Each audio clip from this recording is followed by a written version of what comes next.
അസ്സലാമു അലൈക്കും വറഹ്മത്തുള്ളാഹി വബറകാതുഹു. അൽഹംദുലില്ലാഹി റബ്ബിൽ ആലമീൻ. അസ്സലാത്തു വസ്സലാമു അലാ റസൂലിഹിൽ അമീൻ വഅലാ ആലിഹി വസഹ്ബിഹി അജ്മഈൻ. അമ്മാ ബഅദ്. യാ അയ്യുഹല്ലദീന ആമനുത്തഖുല്ലാഹ ഹഖ്ക തുഖാതിഹി വലാ തമൂതുന്ന ഇല്ലാ വഅൻതും മുസ്ലിമൂൻ. വേദിയിലിരിക്കുന്ന ആദരണീയനായ അധ്യക്ഷൻ, പ്രൗഢമായ ഈ സമ്മേളനത്തിൻ്റെ ഉദ്ഘാടകൻ പി എൻ അബ്ദുൽ ലത്തീഫ് മൗലവി അവറുകൾ, വേദിയിലും സദസ്സിലുമുള്ള സഹോദരന്മാരെ, സുഹൃത്തുക്കളെ, അല്ലാഹു സുബ്ഹാനഹു വ തആലയുടെ അപാരമായ അനുഗ്രഹത്താൽ അള്ളാഹുവിൻ്റെ ദീന് കേൾക്കുവാനും പഠിക്കുവാനും നമുക്കൊരവസരം ലഭിച്ചിരിക്കുകയാണ്. അല്ലാഹു സുബ്ഹാനഹു വ തആല ഇതൊരു സ്വാലിഹായ അമലായി നമ്മളിൽ നിന്ന് കബൂൽ ചെയ്യുമാറാകട്ടെ.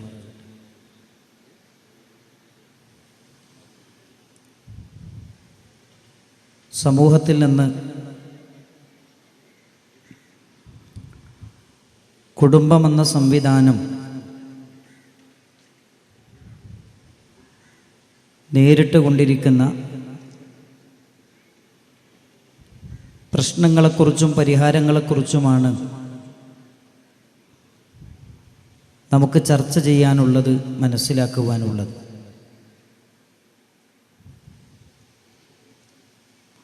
കുടുംബത്തിൽ ഒരുപാട് പ്രശ്നങ്ങളുണ്ട് എന്നത്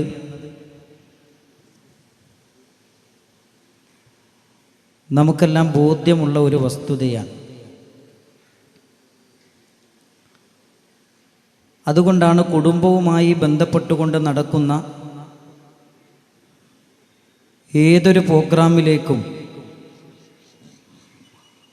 ആളുകൾ ശക്തമായി കടന്നു വരുന്നത് ഞങ്ങളുടെ കുടുംബത്തിൽ ഞങ്ങൾ അനുഭവിച്ചു കൊണ്ടിരിക്കുന്ന പ്രശ്നങ്ങൾക്ക് പരിഹാരം വേണം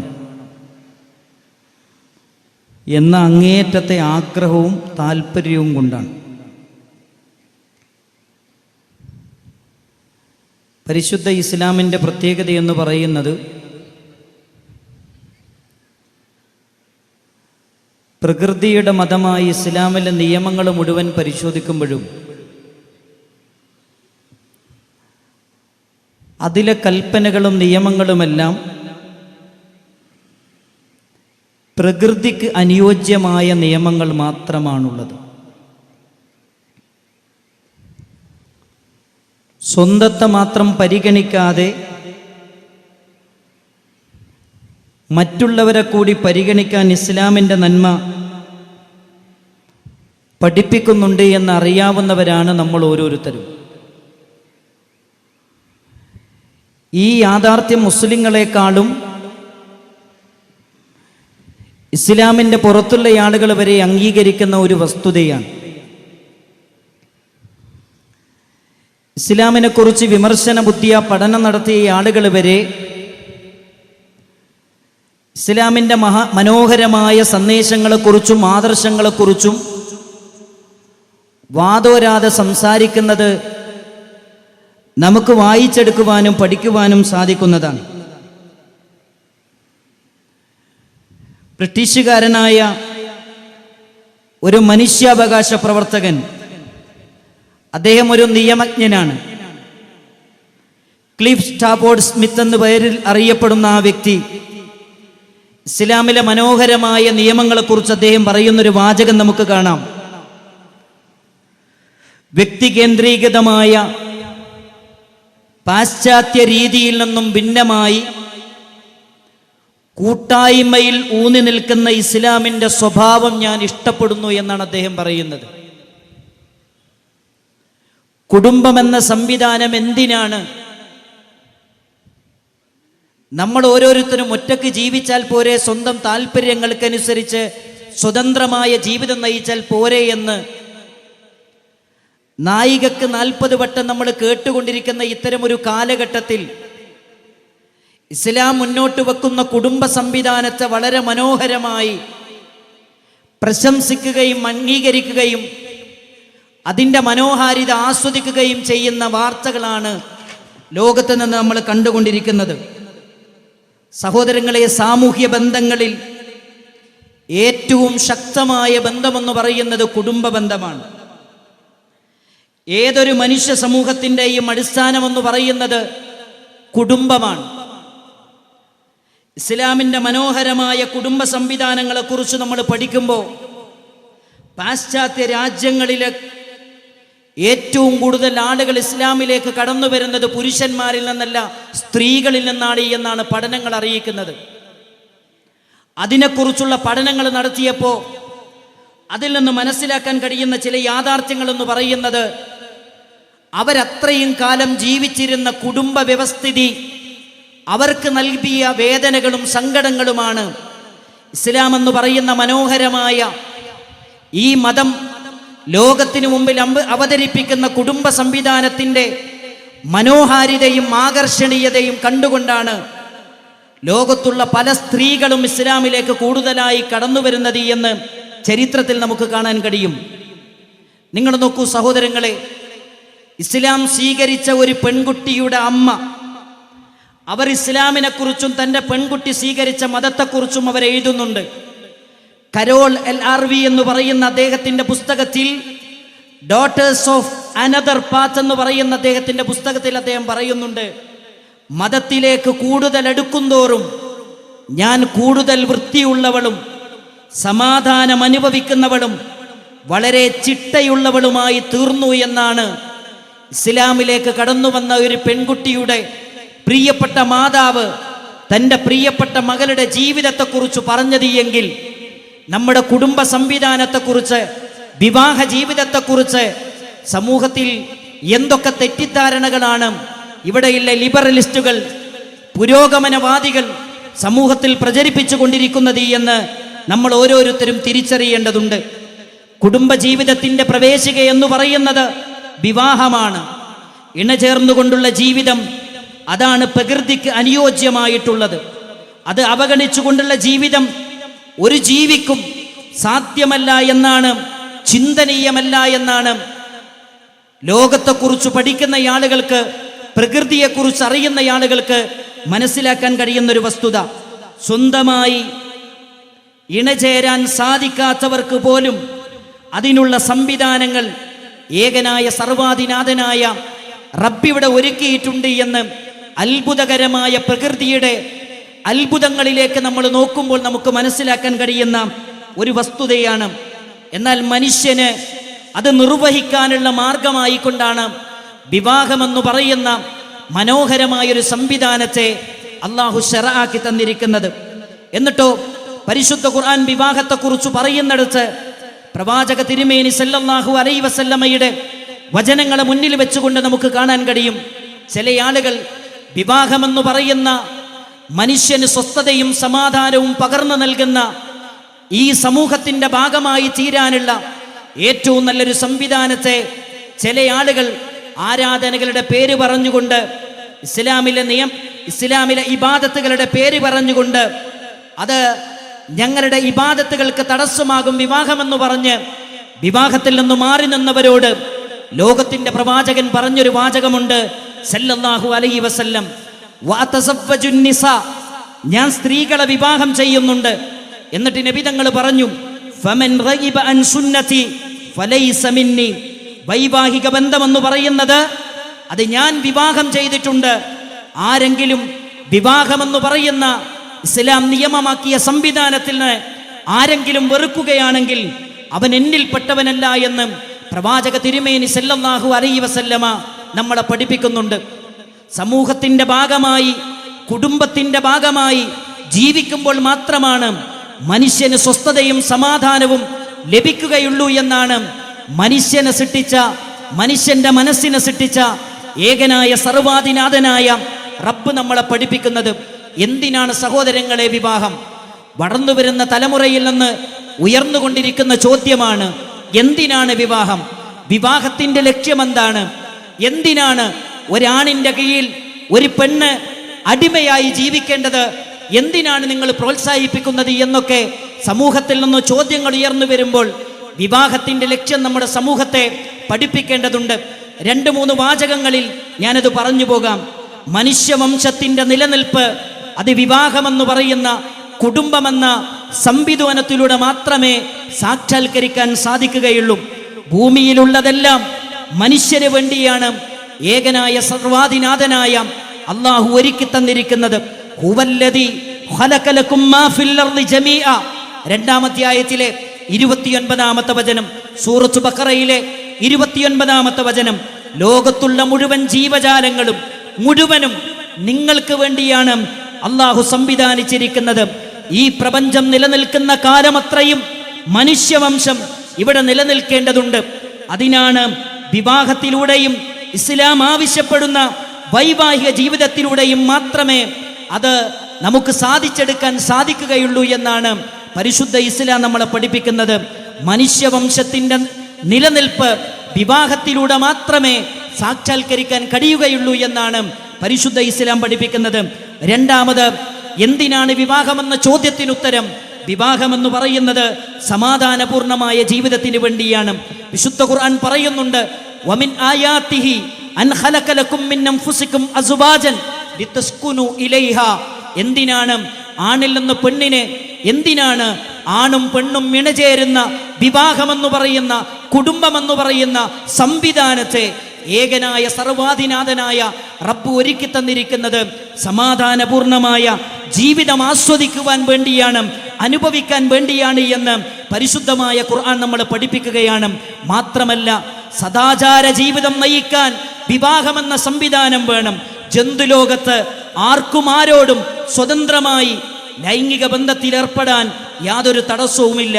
മനുഷ്യന് ചില നിയന്ത്രണങ്ങൾ ഏർപ്പെടുത്തിയിട്ടുണ്ട്. പ്രകൃതിപരമായ മനുഷ്യന്റെ ലൈംഗികാവശ്യങ്ങൾ വിവാഹത്തിലൂടെ പൂർത്തീകരിക്കാനാണ് ഇസ്ലാം അനുവാദം നൽകിയിരിക്കുന്നത്. അതുവഴി കുത്തയിഞ്ഞ ജീവിതം അടുക്കും ചുട്ടയും ഉണ്ടാക്കാൻ, സദാചാര ജീവിതം നയിക്കാനും സാധിക്കുമെന്നാണ് പരിശുദ്ധ ഇസ്ലാം പറയുന്നത്. മാത്രമല്ല പ്രിയപ്പെട്ടവരെ, സമൂഹത്തിന്റെ ഭദ്രമായ കെട്ടുറപ്പ് നിലനിൽക്കുന്നത് മനോഹരമായ കുടുംബ സംവിധാനത്തിലൂടെ മാത്രമാണ്. കുത്തയിഞ്ഞ ജീവിതം സമൂഹത്തിന്റെ കെട്ടുറപ്പിനെ ഭംഗം വരുത്തുകയും സംരക്ഷിക്കാൻ ആളില്ലാത്ത വിധം അനാഥരും അഗതികളും പെരുകുകയും അത് മനുഷ്യ ജീവിതത്തിന് പ്രശ്നങ്ങൾ സൃഷ്ടിക്കുകയും ചെയ്യുമെന്ന് പാശ്ചാത്യ രാജ്യങ്ങളിലേക്ക് തിരിഞ്ഞു നോക്കുമ്പോൾ നമുക്ക് കാണാൻ കഴിയും. അമേരിക്കയിൽ ഇറങ്ങിയ ഒരു പുസ്തകമുണ്ട്, ഫാദർലെസ് അമേരിക്ക. പച്ച മലയാളത്തിൽ പറഞ്ഞാൽ തന്തയില്ലാത്ത അമേരിക്ക എന്നാണ്. പിതാവ് ആരെന്നറിയാത്ത 100 കണക്കിന് മക്കൾ അവിടെ പെരുകി ഉയർന്നപ്പോൾ, അതവരുടെ മനുഷ്യ ജീവിതത്തിന് തടസ്സമായി വന്നപ്പോൾ അവിടെയുള്ള ആളുകൾ എഴുതേണ്ടി വന്നതാണ് ഫാദർലെസ് അമേരിക്ക എന്ന് പറയുന്ന പുസ്തകം. അതുകൊണ്ട് വിവാഹത്തിലൂടെ ജനിക്കുന്ന സന്താനങ്ങളുടെ പിതൃത്വം പൂർണ്ണമായ സംരക്ഷണവും ഏറ്റെടുക്കാൻ മനുഷ്യനെ വിവാഹമെന്ന സംവിധാനം പ്രാപ്തമാക്കുന്നു എന്നാണ് പരിശുദ്ധ ഇസ്ലാം നമ്മളെ പഠിപ്പിക്കുന്നത്.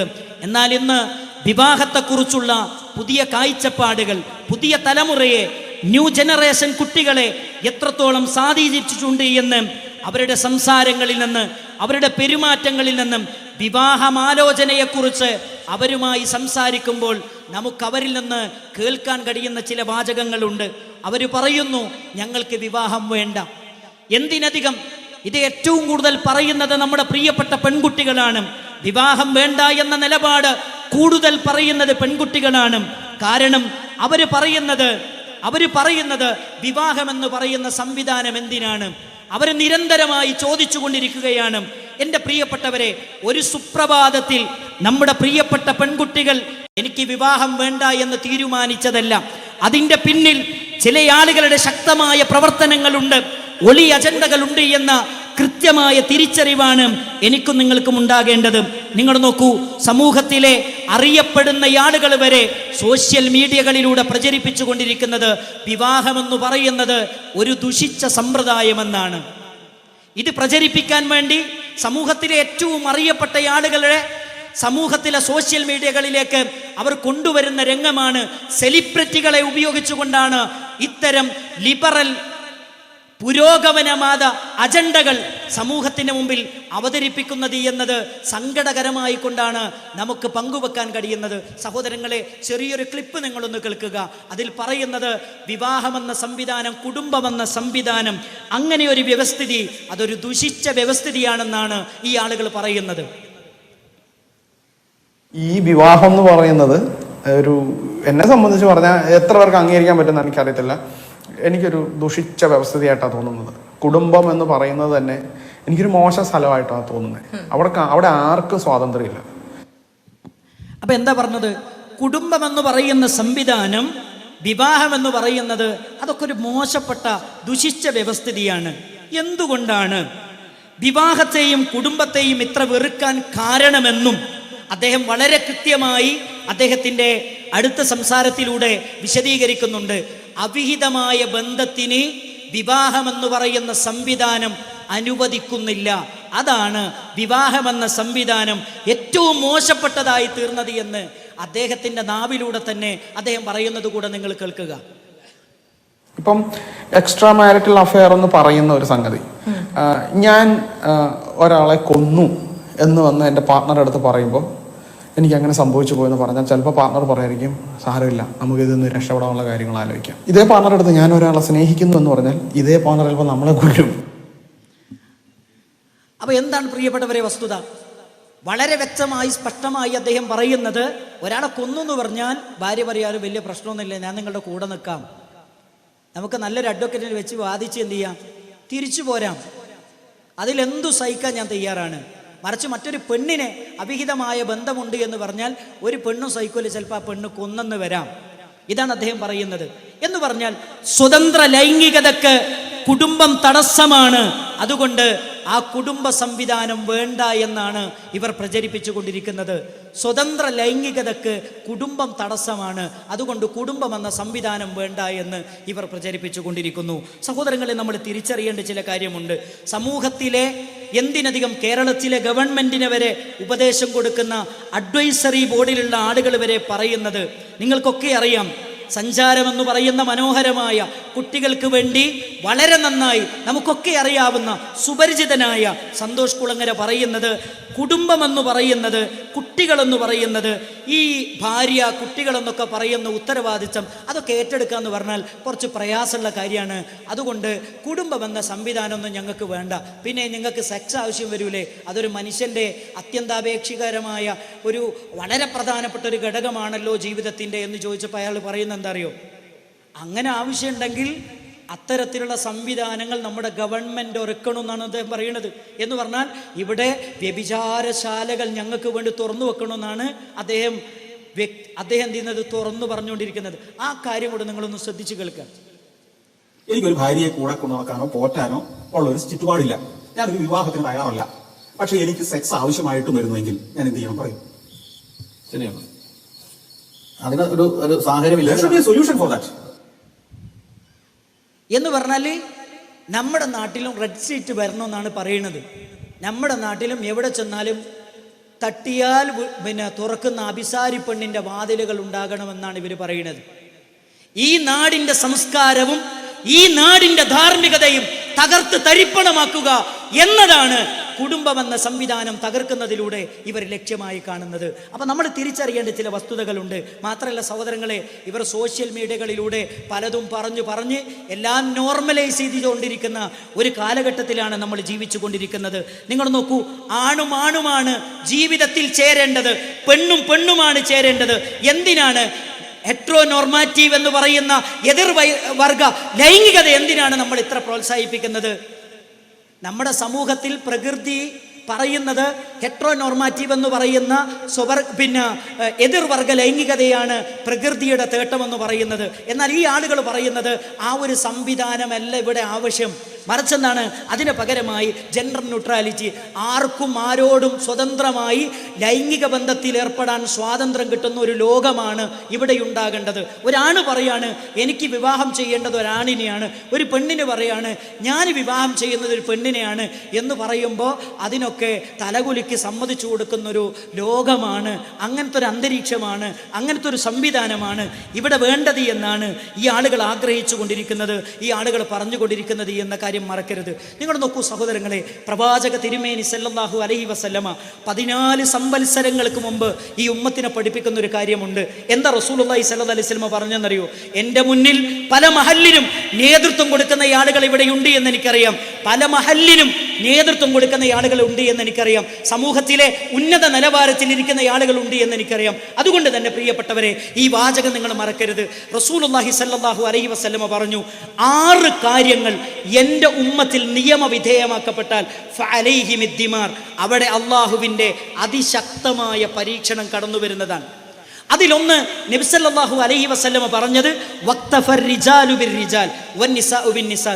ആണുങ്ങൾ പറയാണ് ജീവിക്കാൻ ഞങ്ങൾക്ക് ആണുങ്ങൾ മതി, പെണ്ണുങ്ങൾ പറയാണ് ജീവിക്കാൻ ഞങ്ങൾക്ക് പെണ്ണുങ്ങൾ മതി എന്ന് പറയുന്നൊരു കാലം വന്നാൽ പടച്ചോൻ്റെ അതിശക്തമായ ശിക്ഷ ഇവിടെ ഇറങ്ങുന്നതാണ്.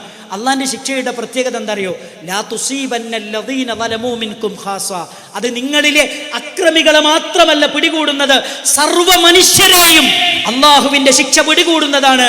അതുകൊണ്ട് തിന്മ ചെയ്യുന്നവരുടെ കൈ പിടിക്കുക എന്ന ഉത്തരവാദിത്തമാണ് ആലപ്പുഴ ജില്ലയിലെ വിസ്ഡം ഇസ്ലാമിക് ഓർഗനൈസേഷന്റെ പ്രവർത്തകന്മാർ ഈ ഒരു ഫാമിലി കോൺഫറൻസിലൂടെ നിർവഹിക്കുന്നത് എന്ന കാര്യം നമ്മളാരും മറന്നു പോകരുത്. പ്രിയപ്പെട്ടവരെ, നമ്മൾ തിരിച്ചറിയേണ്ടതുണ്ട്. ഇനി മാത്രമല്ല, കുടുംബം നേരിടുന്ന ഒരുപാട് വെല്ലുവിളികളുണ്ട്. അതിലേറ്റവും പ്രധാനമാണ് നമ്മൾ ഇന്ന് അനുഭവിച്ചു കൊണ്ടിരിക്കുന്ന ഏറ്റവും വലിയ പ്രശ്നമാണ്. ഞാൻ സ്ഥിരമായി പോകുന്നൊരു പള്ളി, ആ പള്ളിയിൽ ഖിയാമുൽ ലൈലിന് വേണ്ടി കുറേ ആളുകൾ വരും. എഷാ സമയത്തേക്ക് എഷാ നിസ്കാരത്തിന് തന്നെ ആളുകൾ വരും. അങ്ങനെ എഷാ നിസ്കാരത്തിന് പല ആളുകളും ഖിയാമുൽ ലൈലിന് വേണ്ടി വരും. അങ്ങനെ എഷൊക്കെ നിസ്കാരം കഴിഞ്ഞിട്ട് ഒരു കുടുംബം അവിടെയുണ്ട്. അപ്പോൾ കുറച്ച് കഴിഞ്ഞപ്പോൾ എന്ത് ചെയ്തു, കൂടെ വന്ന പെൺകുട്ടി +1 പഠിക്കുന്ന പെൺകുട്ടീനെ കാണാനില്ല. കൂടെ വന്ന +1 പഠിക്കുന്ന പെൺകുട്ടീനെ കാണാനില്ല. അങ്ങനെ എന്ത് ചെയ്തു, ഭാര്യ വാപ്പാനെ വിളിച്ചിട്ട് പറഞ്ഞു, എൻ്റെ മോളെ കാണാനില്ല, എന്തു ചെയ്യണം? എല്ലാ സ്ഥലത്തും പരിശോധനകൾ നടത്തി. അവസാനം ആ സ്ഥാപനത്തിൻ്റെ മേധാവിയോട് CCTV പരിശോധിക്കാൻ വേണ്ടി ആവശ്യപ്പെട്ടു. CCTV പരിശോധിച്ചു. ഏകദേശം 11-12 മണിക്ക് അവളുടെ കൂടെ പഠിക്കുന്ന കൂട്ടുകാരൻ്റെ കൂടെ ബൈക്കിൽ കയറി പോകുന്നതാണ് CCTVയിൽ നിന്ന് കാണുന്നത്. എന്ത് ചെയ്തു? വാപ്പ ഒന്നും പറഞ്ഞില്ല, ഉമ്മ ഒന്നും പറഞ്ഞില്ല. അവർ ഖിയാമുൽ ലൈൽ നിസ്കരിച്ചു. അവർ സുബഹി നമസ്കരിച്ച് അത്തായൊക്കെ കഴിച്ചിട്ട് വീട്ടിലെത്തി. മകളോട് ചോദിച്ചു, മോളെ നീ എവിടെയാണ് പോയത്? മകള് പറഞ്ഞു, ഞാൻ എവിടെയും പോയിട്ടില്ല. വാപ്പ എന്ത് ചെയ്തു, മൊബൈൽ എടുത്തിട്ട് CCTV ദൃശ്യങ്ങൾ എന്ത് ചെയ്തു, മോക്ക് കാണിച്ചു കൊടുത്തു. അപ്പം മോള് തല താഴ്ത്തിയിട്ടൊന്നും മിണ്ടുന്നില്ല. വീണ്ടും ചോദിച്ചൊന്നും മിണ്ടുന്നില്ല. സ്വാഭാവികമായും രക്ഷിതാക്കളാണ് ഇവിടെ ഇരിക്കുന്നത്. നമ്മൾ എന്ത് ചെയ്യും? ആ മോളെ പിടിച്ച് അടിച്ചു. കുറച്ച് നേരം കഴിഞ്ഞപ്പോൾ ഏകദേശം ഒരു 10-11 മണിയായപ്പോൾ വീട്ടിൻ്റെ മുന്നിൽ ഒരു പോലീസ് ജീപ്പ് വരികയാണ്. ആ മനുഷ്യൻ മിമ്പറിൻ്റെ ചോട്ടിൽ കൈ പിടിച്ചിരുന്നിട്ട് എന്നോട് പറയാണ്, ഉസ്താദേ, പരിശുദ്ധ റമദാനിലെ ഏറ്റവും ഫളിലുള്ള അവസാനത്തെ 10-ലെ 3 ദിവസം കേരളത്തിലെ അറിയപ്പെട്ട ഒരു സ്ഥലത്തെ ഒരു ജയിലിലായിരുന്നു ഞാൻ കഴിഞ്ഞിരുന്നത്. ഞാൻ എങ്ങനെയാണ് ജയിലിൽ പോയി നിങ്ങൾക്കറിയോ? ഞാൻ പറഞ്ഞു, എനിക്കറിയില്ല. എൻ്റെ മോളാണ് എനിക്കെതിരെ പരാതി കൊടുത്തത്. നമ്മുടെ നാടിൻ്റെ പോക്ക് എങ്ങോട്ടാണ് പ്രിയപ്പെട്ടവരെ? കുടുംബ സംവിധാനം എങ്ങോട്ടാണ് പോകുന്നത്? മക്കളെന്ന് പറയുന്നത് ആശങ്കയായി മാറിക്കൊണ്ടിരിക്കുന്ന ഒരു സമകാലിക സാഹചര്യത്തിലാണ് നമ്മൾ മാറിക്കൊണ്ടിരിക്കുന്നത്. എൻ്റെ പ്രിയപ്പെട്ടവരെ, കുടുംബം അനുഭവിക്കുന്ന എത്രയെത്ര പ്രശ്നങ്ങളുണ്ട്, നീറുന്ന പ്രശ്നങ്ങൾ നമുക്കൊക്കെ ഇല്ലേ? അതിലേറ്റവും പ്രധാനമാണ് മൊബൈലുകൾ എത്രത്തോളം നമ്മുടെ കുടുംബത്തെ സ്വാധീനിക്കുന്നുണ്ട്, കുടുംബത്തിൽ പ്രശ്നങ്ങൾ സൃഷ്ടിക്കുന്നുണ്ട് എന്ന് നമ്മൾ ഓരോരുത്തരും തിരിച്ചറിയേണ്ടതുണ്ട്.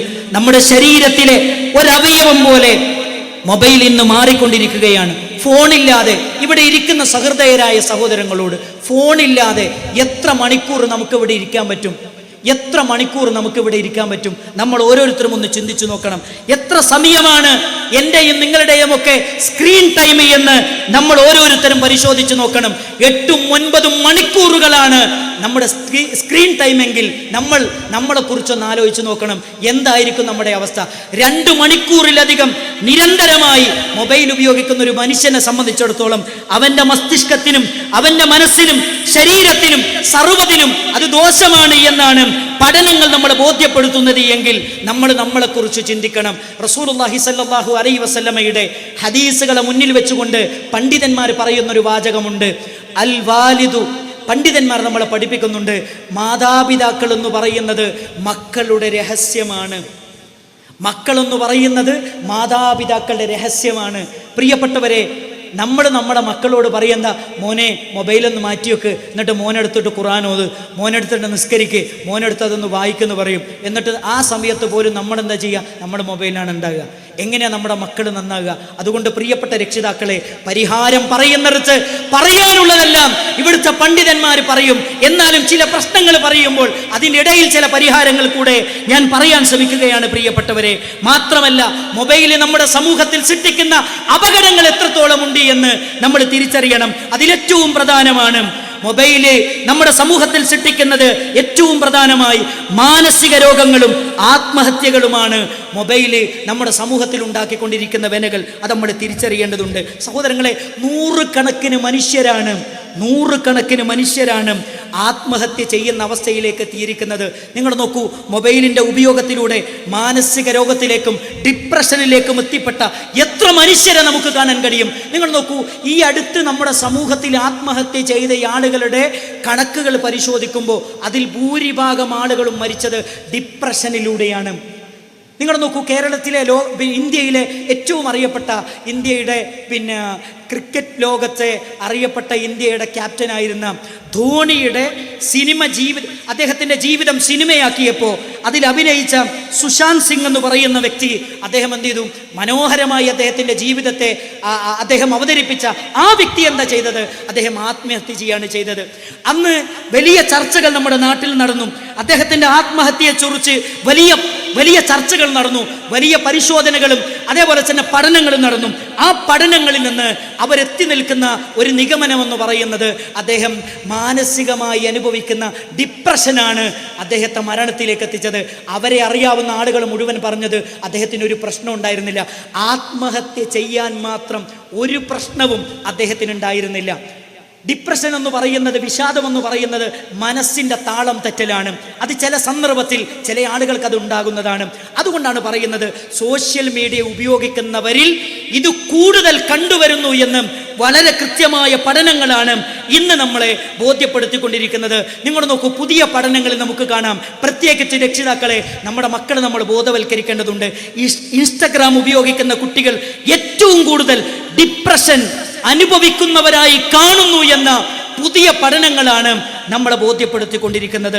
അതുകൊണ്ട് ഇൻസ്റ്റഗ്രാമിൻ്റെ ഇടപെടലുകൾ അത് നമ്മളെ വിഷാദത്തിലേക്ക് എത്തിക്കുമെന്ന കാര്യം യാതൊരു സംശയമില്ല. ചെറിയൊരു ഉദാഹരണം പറയാം. നിങ്ങൾ നോക്കൂ, ഒരാളൊരു ഇൻസ്റ്റഗ്രാമിൽ ഒരു ഫോട്ടോ ഒരു ഫോട്ടോ അയാൾ പോസ്റ്റ് ചെയ്തിട്ട് കുറച്ചു നേരം കഴിഞ്ഞ് മണിക്കൂറുകൾ കഴിഞ്ഞു, 4, 5, 6 മണിക്കൂറുകൾ കഴിഞ്ഞു. എന്നിട്ടോ ആകെ 1, 2 ലൈക്കുകൾ മാത്രമേ ഉള്ളൂ. അതോടുകൂടി എന്ത് ചെയ്യും? 4, 5, 6 മണിക്കൂർ കഴിഞ്ഞിട്ട് വെറും 1, 2, 3 ലൈക്കുകൾ മാത്രം വരുമ്പോൾ എന്ത് ചെയ്യുമെന്നറിയോ?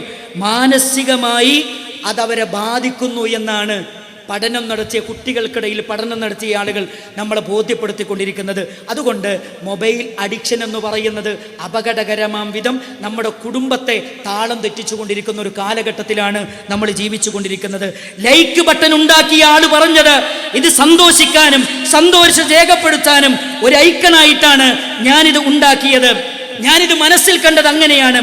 എന്നാൽ ഇന്ന് ഏറ്റവും കൂടുതൽ വിഷാദ രോഗികളെ സൃഷ്ടിക്കുന്ന ഒരു സ്പേസായി ഈ ലൈക്ക് ബട്ടൺ മാറി എന്നത് അദ്ദേഹത്തിന് ലോകത്തോട് വിളിച്ചു പറയേണ്ട ഒരു അവസ്ഥയാണ് ഉണ്ടായത് എന്ന കാര്യം നമ്മൾ ഒരിക്കലും മറക്കാൻ പാടില്ല. പ്രിയപ്പെട്ടവരെ, ഞാൻ പറയട്ടെ, 2 കുട്ടികൾ, നമ്മുടെ നാട്ടിലെ 2 കുട്ടികൾ, കേരളത്തിൽ അറിയപ്പെട്ട ഒരു ജില്ലയിലെ 2 കുട്ടികൾ, അവരെന്ത് ചെയ്യാണ്?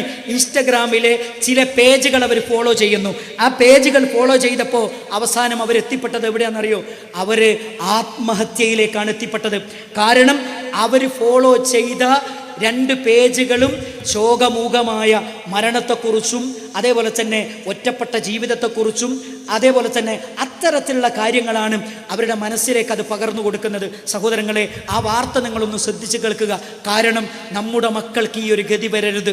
ഒരിക്കലും നമ്മുടെ കൂട്ടത്തിൽ, നമ്മുടെ കുടുംബത്തിൽ ഇങ്ങനെ ഒരു പ്രശ്നമുണ്ടാകരുത്, നമ്മുടെ മഹല്ലിൽ ഇങ്ങനെ ഒരു പ്രശ്നമുണ്ടാകരുത്. അതിനാണ് പ്രിയപ്പെട്ടവരെ, ഇത് ഗൗരവത്തിൽ നിങ്ങൾ കാണണം, ഇതൊന്ന് ശ്രദ്ധിച്ച് കേൾക്കുക. കമ്പളക്കാട് പോലീസ് സ്റ്റേഷൻ പരിധിയിലെ സുഹൃത്തുക്കളായ 2 കൗമാരക്കാരാണ് 1 മാസത്തെ വ്യത്യാസത്തിൽ സമാനമായ രീതിയിൽ ആത്മഹത്യ ചെയ്തത്. ഇവരുടെ മരണത്തെക്കുറിച്ച് മാതൃഭൂമി ന്യൂസ് നടത്തിയ അന്വേഷണത്തിൽ ഞെട്ടിക്കുന്ന വിവരങ്ങളാണ് ലഭിച്ചത്. മരിക്കുന്നതിന് മുൻപ് 2 പേരും ആത്മഹത്യയെക്കുറിച്ച് സാമൂഹ്യ മാധ്യമങ്ങളിൽ സ്റ്റാറ്റസ് ഇടുകയും സുഹൃത്തുക്കൾക്ക് മെസ്സേജ് അയക്കുകയും ചെയ്തിരുന്നു.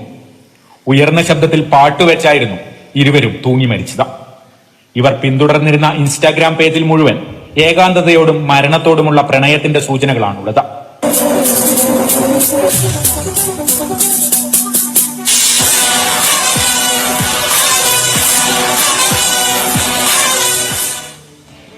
ജീവിതത്തോടുള്ള നിഷേധ മനോഭാവമാണ് ഈ ഇൻസ്റ്റാഗ്രാം പേജിന്റെ പൊതു സ്വഭാവം. വിഷാദ രോഗത്തിലേക്ക് നയിക്കുന്ന സംഗീത ആൽബങ്ങളുടെ ആരാധകരായിരുന്നു ഇവരെന്നതിന്റെ സൂചനകളും സോഷ്യൽ മീഡിയ പേജുകളിലുണ്ട്.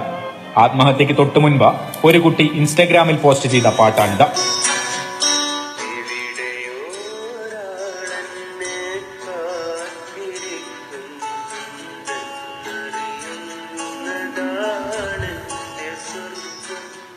ശരി, കുട്ടികളുടെ മരണത്തിന് പിന്നിലെ ദുരൂഹതകൾ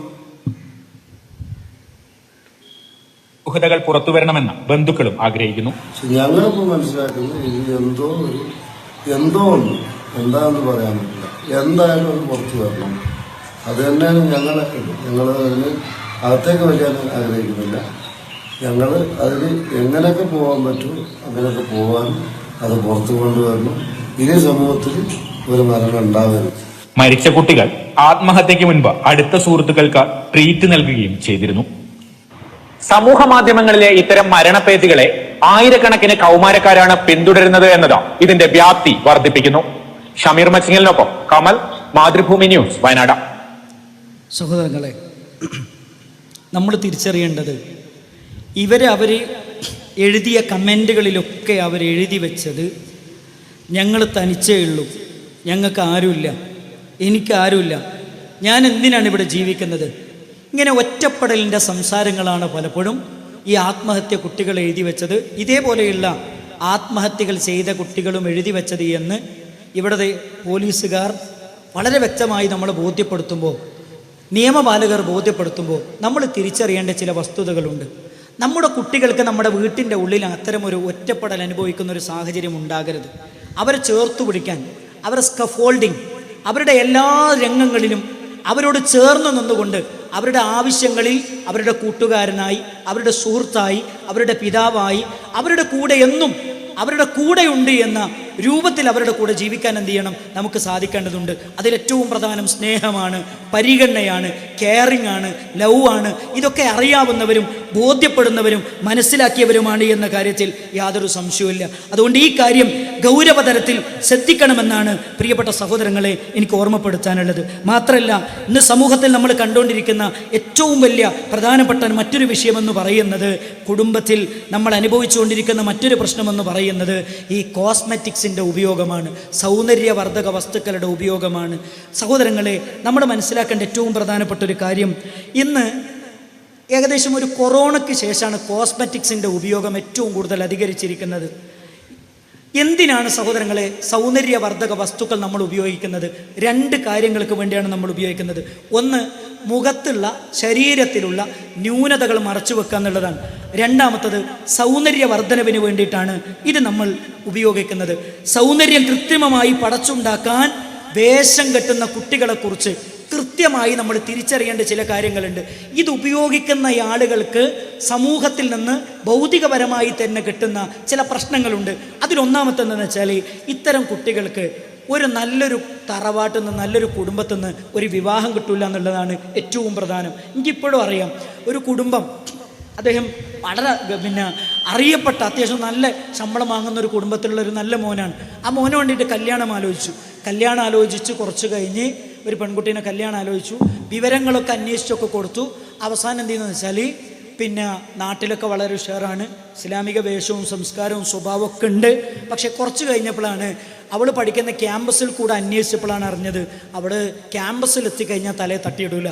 പിന്നെ ചുണ്ട് ചോപ്പിച്ചിട്ടും മുഖത്തും ഐഷാഡും ഐലൈനറും മുഖം പൊട്ടിയിട്ടിട്ടല്ലാതെ ആ കുട്ടി ക്ലാസ്സിലേക്ക് വരാറില്ല.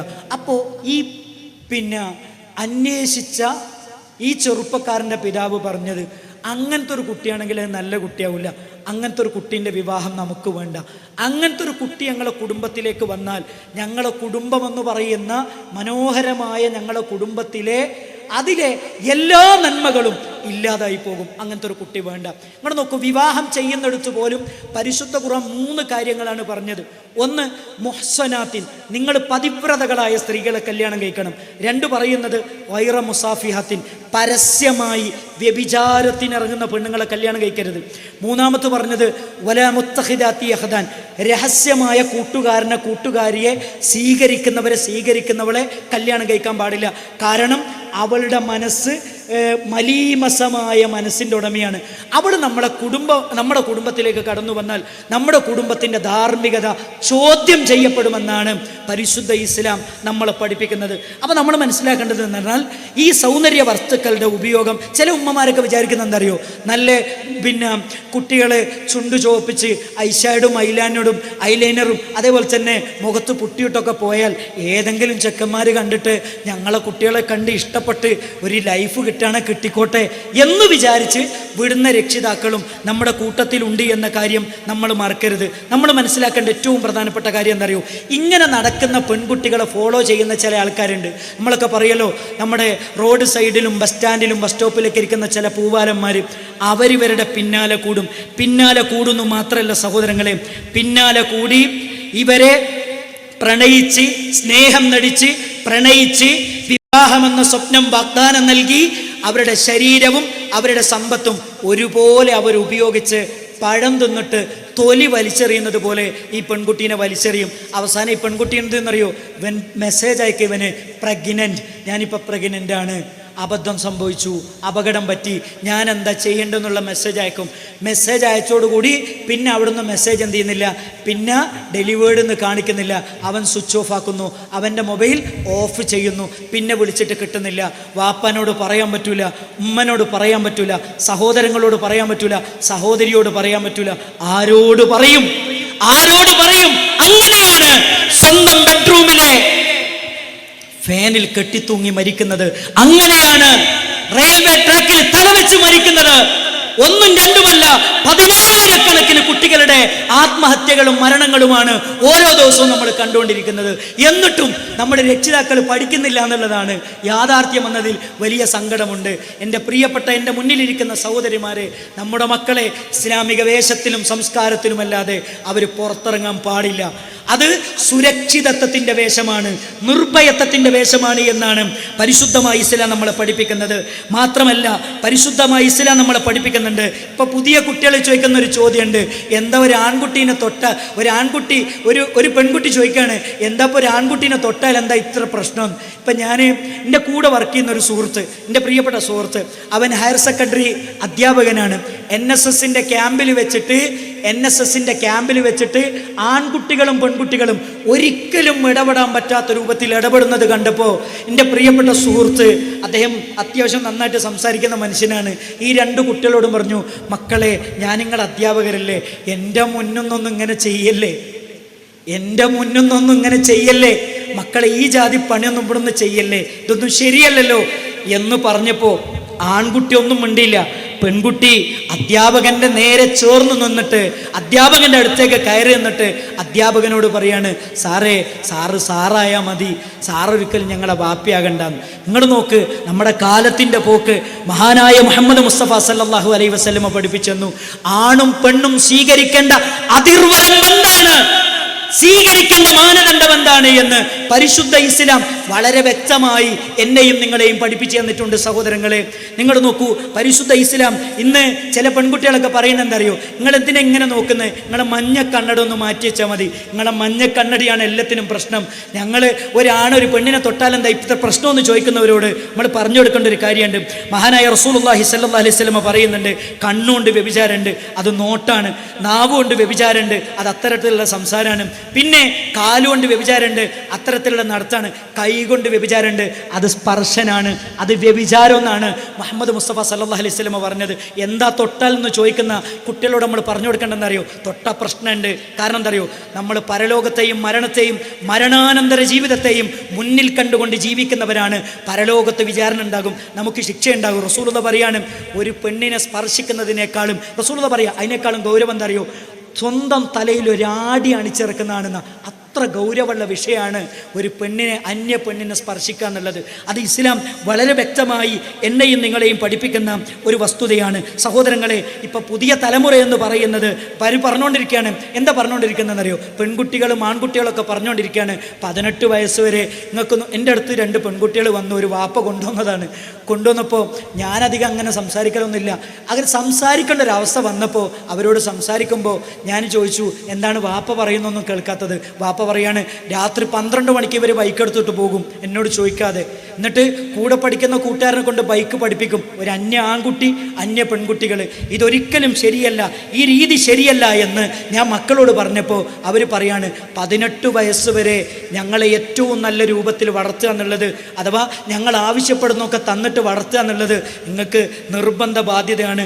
ഈ രാജ്യം ഞങ്ങൾക്ക് നൽകുന്ന ഒരു സ്വാതന്ത്ര്യമാണ്, അതുകൊണ്ട് അവകാശമാണ്, അതുകൊണ്ട് നിങ്ങളത് ചെയ്തെന്നേ പറ്റുള്ളൂ. 18 വയസ്സ് വരെ നോക്കിയാൽ മതി, പിന്നെ ഞങ്ങൾ സ്വതന്ത്രരായിട്ട് ജീവിക്കും, അതുവരല്ലേ നിങ്ങളുടെ സംസാരമൊക്കെ ഞങ്ങൾ കേൾക്കേണ്ടതുള്ളൂ എന്ന് പറയുന്ന രൂപത്തിലേക്ക് നമ്മുടെ കുട്ടികൾ മാറിക്കൊണ്ടിരിക്കുകയാണ്. 18 വയസ്സായാൽ ഞങ്ങൾക്ക് തോന്നിയതുപോലെ ഞങ്ങൾ ജീവിക്കും എന്ന് പറയുന്ന രീതിയിലേക്ക് അവർ മാറിക്കൊണ്ടിരിക്കുകയാണ്. പുതിയ കുട്ടികൾ പറയുന്നത് മൈ ബോഡി മൈ ചോയ്സ് എന്നാണ്.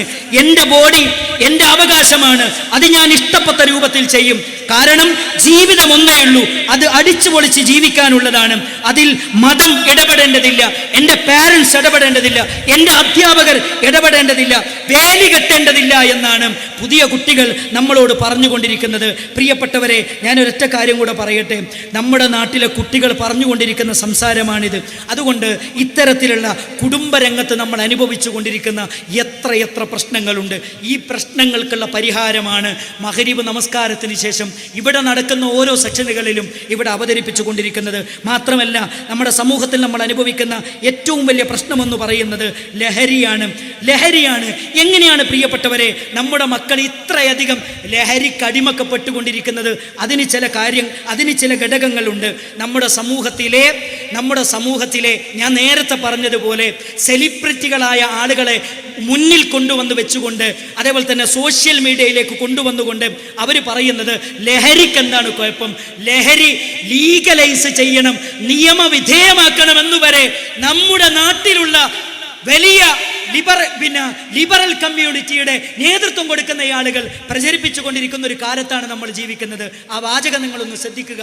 സമൂഹത്തിൽ സംസ്കാരം പകർന്നു കൊടുക്കേണ്ട, മാതൃകയാവേണ്ട ആളുകൾ തന്നെ എന്താ പറയുന്നത്? ലഹരി എന്ന് പറയുന്നത് അത് ലീഗലൈസ് ചെയ്യണമെന്നാണ്. ആ പറയുന്നൊരു വാചകം ഒന്നും കഞ്ചാവൊക്കെ ലീഗലൈസ് ചെയ്യേണ്ടതാണ്. എന്ത് കുഴപ്പമാണ്? വെറുതെ നമ്മൾ നോക്കി അതിന്റെ മുകളിലൊക്കെ ഉണ്ടാക്കിയിട്ടുള്ള ഭീകരമായ ചർച്ചകളും എല്ലാം ഇന്ന് അമേരിക്ക പോലുള്ള രാജ്യങ്ങളിൽ അവന്മാരാണ് ഇത് ആരംഭിച്ചത്. അവിടെ പകുതിയധികം സ്റ്റേറ്റുകൾ ഇന്ന് ഇത് വിൽക്കാൻ പറ്റും, കേക്ക് കഴിക്കും, സകലതാനും റിക്രിയേഷനായിട്ട് ഇത് കൊടുക്കുന്നിടത്തായി. ശരി, കഞ്ചാവ് ലീഗലൈസ് ചെയ്യണമെന്നാണ് ഇപ്പൊ പറയണത്. നിങ്ങൾ നോക്കണം, കേരളത്തിലെ ലഹരി ഉപയോഗം 13 വയസ്സ് മുതൽ ആരംഭിക്കുന്നു എന്നാണ് പുതിയ കണക്ക്.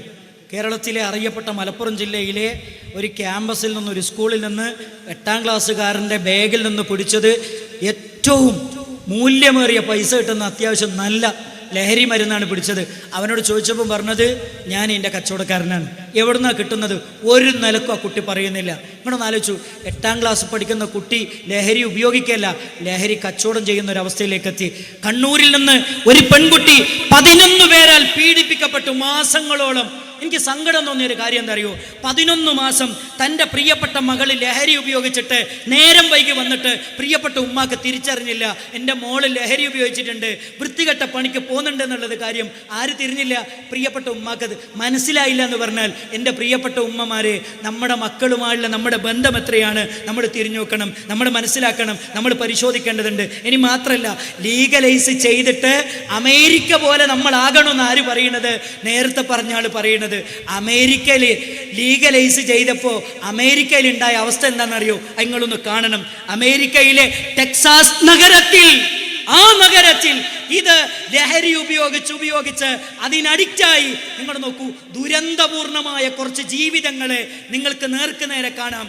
ഇതേ രൂപത്തിൽ നമ്മുടെ നാട്ടിലും ദുരന്തങ്ങളായി നമ്മുടെ മക്കൾ മാറണമെന്നാണ് ഈ ആളുകൾ പറയുകയും അവരാഗ്രഹിക്കുകയും ചെയ്യുന്നത്. അനുവദിച്ചു കൊടുക്കരുത് പ്രിയപ്പെട്ടവരെ. ആ കാര്യം കൂടെ, ആ പിക്ചർ കൂടെ നിങ്ങൾ എന്ത് ചെയ്യണം, ആ വീഡിയോ കൂടെ നിങ്ങളൊന്ന് കാണണം.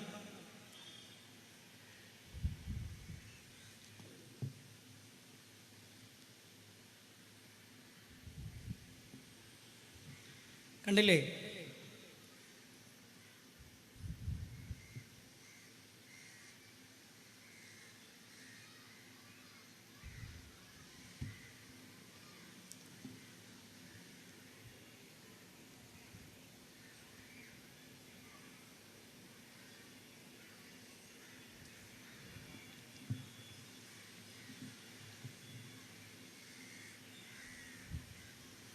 ഇങ്ങനെ മതത്തിൽ നിന്ന് നമ്മളെ അകറ്റുന്ന എത്ര കാര്യങ്ങളാണ് സോഷ്യൽ മീഡിയകളിലൂടെ നമ്മുടെ മക്കൾ കണ്ടുകൊണ്ടിരിക്കുന്നത്.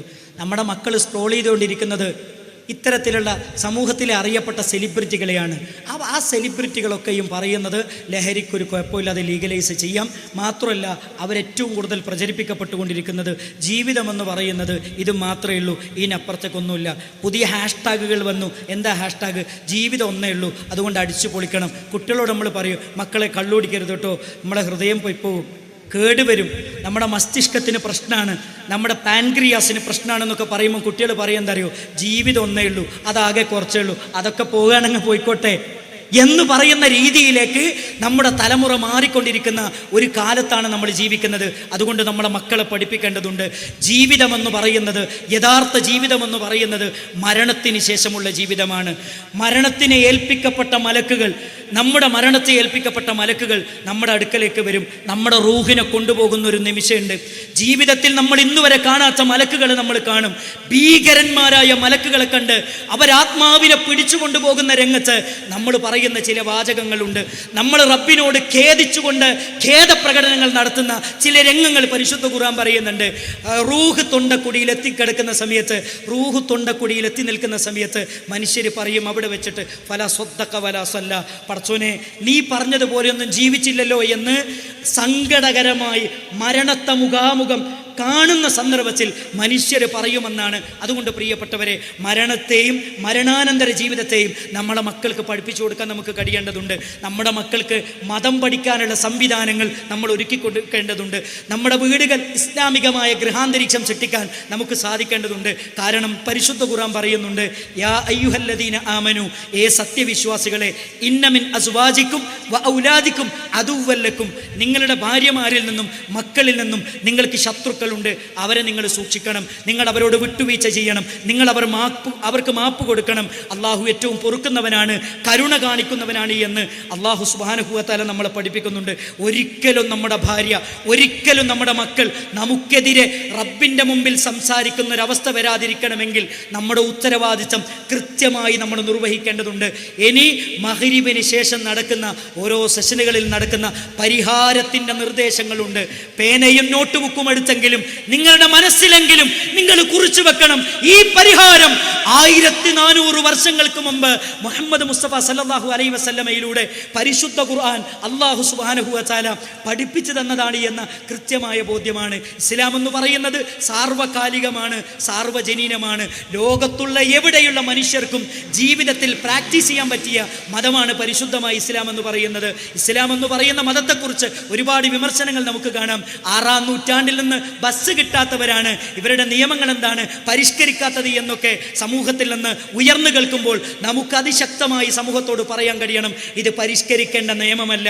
ഈ നിയമം ഉണ്ടാക്കിയത് മനുഷ്യരെ കൊണ്ട്, മനുഷ്യരുടെ കരങ്ങളാൽ നിർമ്മിക്കപ്പെട്ട നിയമങ്ങളല്ല, മറിച്ച് ത്രികാലജ്ഞാനിയായ ഏകനായ മനുഷ്യനെ സൃഷ്ടിച്ച, മനുഷ്യന്റെ മനസ്സിനെ സൃഷ്ടിച്ച ഏകനായ സർവാധിനാഥനായ അള്ളാഹുവിൻ്റെ നിയമങ്ങളാണ് എന്ന് നമുക്ക് പറയാനും നമുക്ക് അംഗീകരിക്കാനും നമുക്ക് ഉൾക്കൊള്ളാനും സാധിക്കേണ്ടതുണ്ട് എന്നാണ് ഈ ഒരു അവസാന സമയത്ത് എനിക്ക് ഓർമ്മപ്പെടുത്താനുള്ളത്. അള്ളാഹു സുബ്ഹാനഹു വ തആല നമ്മുടെ കുടുംബത്തിൽ സ്വസ്ഥതയും സമാധാനവും നൽകി അനുഗ്രഹിക്കുമാറാകട്ടെ. സംസാരിച്ചതിൽ നിന്ന് ഏറ്റവും ഹൈറായതിനെ കേൾക്കുകയും അത് ഉൾക്കൊള്ളുകയും വേണമെന്ന് ആവശ്യപ്പെടുന്നു. അള്ളാഹു സുബ്ഹാനഹു വ തആല ഏറ്റവും ഹൈറാദിനെ സ്വീകരിക്കുകയും അങ്ങനെ ജീവിച്ച് മരിക്കാൻ അള്ളാഹു നമുക്കെല്ലാവർക്കും തൗഫീഖ് നൽകി അനുഗ്രഹിക്കുമാറാകട്ടെ. റബ്ബന തഖബ്ബൽ മിന്നാ ഇന്നക അൻത സമീഉൽ അലീം വതുബ് അലൈനാ ഇന്നക അൻത തവ്വാബുർ റഹീം റബ്ബന അതിനാ ഫിദ്ദുനിയ ഹസന വഫിൽ ആഖിറതി ഹസനത വഖിനാ അദാബന്നാർ വആഖിറു ദഅ്വാനാ അനിൽ ഹംദുലില്ലാഹി റബ്ബിൽ ആലമീൻ. അസ്സലാമു അലൈക്കും വറഹ്മത്തുള്ളാഹി വബറകാതുഹു.